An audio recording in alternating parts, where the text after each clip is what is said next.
So lastly in our section on animal ethics is Mary Ann Warren's response to Regan. Now Warren is not arguing against all animal rights.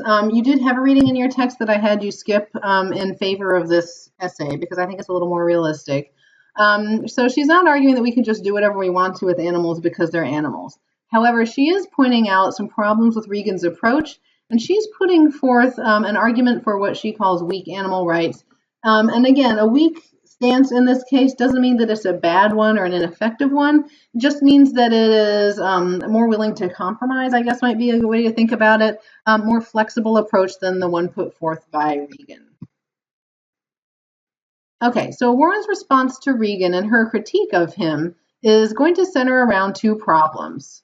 First, that he doesn't do a good job of defining the concept of inherent value and specifically why it is that certain entities have it. And then she wants to talk also about the undesirable consequences that would follow from accepting Regan's viewpoint. So we know that he wants to end animal experimentation, animal farming, and hunting and trapping of animals. She's not talking about those consequences. She's talking about other broader consequences that she thinks are completely unrealistic and unacceptable if we were to really take Regan's approach to its logical conclusion. So she says that inherent value remains a mystery even after Regan has tried to explain it. So just to review Regan's idea, he says that all subjects of a life, or as he calls it, experiencing subjects of a life, have inherent value. And he defined that as having consciousness and things that you desire or want to avoid. And she says he doesn't really explain why. Why is it that this is the quality that grants something or someone inherent value? And why outline only some sorts of experiences as worthy? In other words, why consciousness? Why can't you have something like a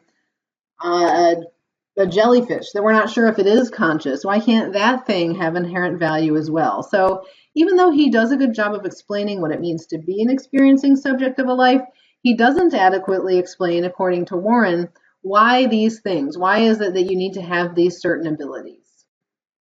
So that leads her to question who or what is exactly the experiencing subject of a life. And she says it's not as clear as it may seem on the surface where we ought to draw that line. So it is pretty clear that most mammals are going to fall into this category, and not just the advanced ones that I showed you in the first video, right? The Coco the gorilla and the crows that can use tools and things like that. The question is, how do we know whether a particular entity is actually the experiencing subject of a life? So we have mobile microfauna like this protozoan here. We've got fish like this trout. We don't really have the ability to know what its interior experience is. And then we have invertebrates whose nervous system is completely different than ours, and it makes it very difficult for us to decide. So the idea here is that this is a nice rule of thumb to use, right? Especially if we're talking about animals that we most frequently interact with for food or as subjects of experimentation and medical research or something like that. But if we're really going to think about how we ought to interact with all animals, it becomes very, very tricky to know where to draw this line. And the reason it's so tricky is that we're not able to really get inside the experience of other entities.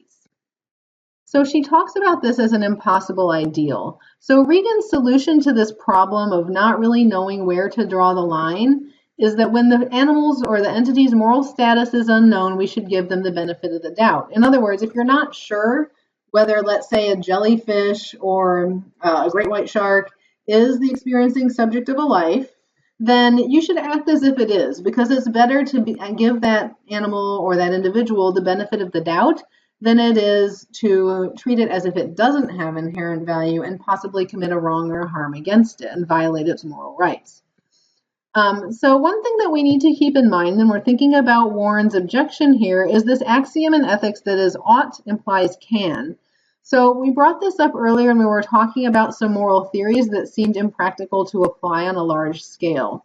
The idea here behind the phrase ought implies can means that when we say we ought to do something, what we're implying is that you can actually do that thing. So Warren's basic critique here is that Regan is telling us that about an attitude we ought to take and an approach to other organisms that we ought to have that we really can't actually play out in real life. So her example is that we're going to have, that she uses is when we encounter pests like insects, she says we're going to find ourselves with moral obligations that it's just going to be impossible for us to fulfill. If I don't know whether a fly or a mosquito is the experiencing subject of a life, and I have to give it the benefit of the doubt, that means I don't get to swat the mosquito when it lands on my arm, or swat the fly when it gets into my house. So she says this is not just true with nuisance insects, but all kinds of other organisms. And what about the mold in my bathroom closet or shower, right? I mean, there are all kinds of instances where it's just completely impractical for us to live up to this ideal of giving these other animals, these other entities, the benefit of the doubt. It would require us to tiptoe around so many situations for fear of harming something that might be the experiencing subject of a life. So when Warren wants us to think about this, she says we clearly do have some moral obligations to animals. She doesn't want to write them off completely because she does not advocate using them however we feel like. However, she thinks that reason is actually a very morally relevant consideration to make when we're thinking about our obligations to other non-human animals and other species. So the reason why she wants to rely on reason is because she says this is something that we use all the time to moderate our own behavior. We use it in conflict resolution. Hopefully, if we're being good and constructive about it, if you and I have a conflict, we might get together, sit down and talk about it. And because we're both rational people, even though we might disagree, we can understand the other person's point of view and we can come up with a workable solution to that because we're both able to reason through the situation. We're also able to use reason to cooperate in a very similar way. And then we can control our own behavior based on these rational principles that we've arrived at. So if you and I have a conflict that we resolve effectively, I now have the ability to control my own behavior to comply with that agreement that we made, the compromise that we made to resolve our conflict. None of these are things that non-human animals can do. Even the very advanced one like the otter who can break open the bivalve with his rock. So these are things that she says are special to human beings. And this is because it's a uniquely human ability, it does give human beings a very unique moral status. Now we've got this problem, right? What about the marginal cases? Hopefully you already thought about this question when I was on the last slide, right? So we know that marginal cases are going to be problematic anytime we put forth a theory that says humans are special for these because of all these abilities that we have that non-human animals don't have. Well, what about the marginal cases? What about humans who don't have those abilities? So we have the two categories that she talks about are infancy, and the phrase that she uses is mental incompetence. And she basically says these are both inherent to the human experience. In other words, these are intrinsically human states. Everybody starts out life as an infant, and a lot of us are going to go through some phase of mental incompetence, intellectual disability, Alzheimer's, senile dementia towards the end of our lives. So these are commonplace in the human experience. These are not outliers or weird situations that are an aberration compared to the standard human experience. So that's her first way to tackle this issue of marginal cases, to say they're really not that strange and outlandish as we normally think. We all start off as infants. And so she says the real difference here is that we care for other human beings in a way that we don't care for animals. And what she means by that is not caretaking, like doing the things that an infant needs in order to flourish and survive, but rather we have this emotional connection, a relationship of care with other human beings, whether they're infants, siblings or family members with intellectual disabilities, or older family members near the end of their lives. We experience a caring relationship for them that is impossible for us to have with animals. It doesn't mean we don't care about animals. It doesn't even mean we don't have an emotional connection with them, but it's not the same as this caring relationship that we have between humans. And for Warren, that is a morally significant difference.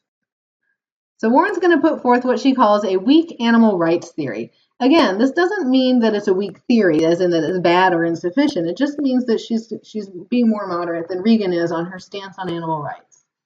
So what she wants to say here is that animals do have some moral rights. In other words, they have some moral standing, but it's not equal to the moral standings that humans have. And she says any creatures whose existence involves pursuing satisfactions, we should try not to limit their pursuit of those satisfactions. So whether we're talking about my dog getting satisfaction from running around in the yard or my satisfaction of reading a challenging text, these are all things that are satisfactions that we ought not to limit unless we have a very good reason for doing so. So she says, don't inflict pain on sentient creatures without a compelling reason. Now, we don't have a clear idea from this excerpt that you have in your book what that compelling reason might be. We can probably guess that she will be okay with some forms of scientific research using animals. It's unclear whether she thinks using animals for food constitutes a compelling reason, or the idea of hunting and trapping animals, which is another thing that Regan argued against. So now we have two basic stances on animal rights. As you could see from all the theories that Regan entertained and then rejected, there are lots of different perspectives on this issue of animal ethics. So these are things that I want you to start thinking about in terms of the final exam, what your stance might be on an issue like this, and where you might draw a distinction, if you want to draw any distinction, between human beings' moral status and the moral status of animals.